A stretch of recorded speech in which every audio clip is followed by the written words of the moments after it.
Hello everyone and welcome back to my vlog channel. ಗೋಧಿ ಹಿಟ್ಟನ್ನು ಬಳಸ್ಕೊಂಡು ಈ ಡಿಶ್ನ ನೀವು ಟ್ರೈ ಮಾಡಿದ್ರೆ ಸೂಪರ್ ಆಗಿದೆ ಅಂತ ಡೆಫಿನೆಟ್ಲಿ ನೀವು ಕಾಮೆಂಟ್ ಮಾಡ್ತೀರಾ. ಸೊ ಗೋಧಿ ಹಿಟ್ಟನ್ನು ಚಪಾತಿ ಹದಕ್ಕಿಂತ ಇನ್ನೊಂದು ಸ್ವಲ್ಪ ಗಟ್ಟಿಯಾಗಿ ಕಲಿಸ್ಕೊಂಡು ಈ ರೀತಿ ಫಸ್ಟು ಲಾಂಗ್ ರೋಲ್ಸ್ನ ಮಾಡಿಕೊಂಡು ಚಾಕುಯಿಂದ ಕಟ್ ಮಾಡ್ಕೋಬೇಕು. ಕಟ್ ಮಾಡಿಕೊಂಡು ಚೆನ್ನಾಗಿ ಪುಡಿ ಹಾಕ್ಕೊಂಡು ಇಟ್ಕೊಂಡಿರಬೇಕು. ಇದನ್ನು ಬಾಯ್ಲಿಂಗ್ ವಾಟರ್ಗೆ ಹಾಕಿ ಚೆನ್ನಾಗಿ ಬಾಯ್ಲ್ ಮಾಡ್ಕೋಬೇಕು.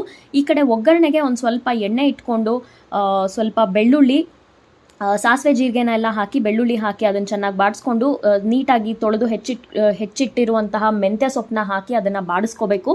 ಈ ಕಡೆ ಕಡುಬು ಬಾಯ್ಲ್ ಆಗಿದ ತಕ್ಷಣ ಎತ್ಬಿಟ್ಟು ಒಂದು ನೀರೆಲ್ಲ ಜಾನಿದ್ದಾದಮೇಲೆ ಈ ರೀತಿ ಒಗ್ಗರಣೆಗೆ ಬಗ್ಗಿಸ್ಕೊಂಡು ರುಚಿಗೆ ತಕ್ಕಷ್ಟು ಉಪ್ಪು, ಖಾರ, ಶೇಂಗಾ ಪುಡಿ ಅಂದರೆ ಹುರಿದಿಟ್ಕೊಂಡಿರುವಂತಹ ಕಡಲೆ ಬೀಜನ ಪೌಡರ್ ಮಾಡಿರೋದು, ಇದನ್ನೆಲ್ಲ ಹಾಕಿ ಮಿಕ್ಸ್ ಮಾಡಿದ್ರೆ ಡಿಶ್ ರೆಡಿ ಆಗುತ್ತೆ. ಇದನ್ನು ತುಪ್ಪ ಹಾಕ್ಕೊಂಡು ತಿಂದರೆ ಅಮೇಝಿಂಗ್ ಆಗಿರುತ್ತೆ.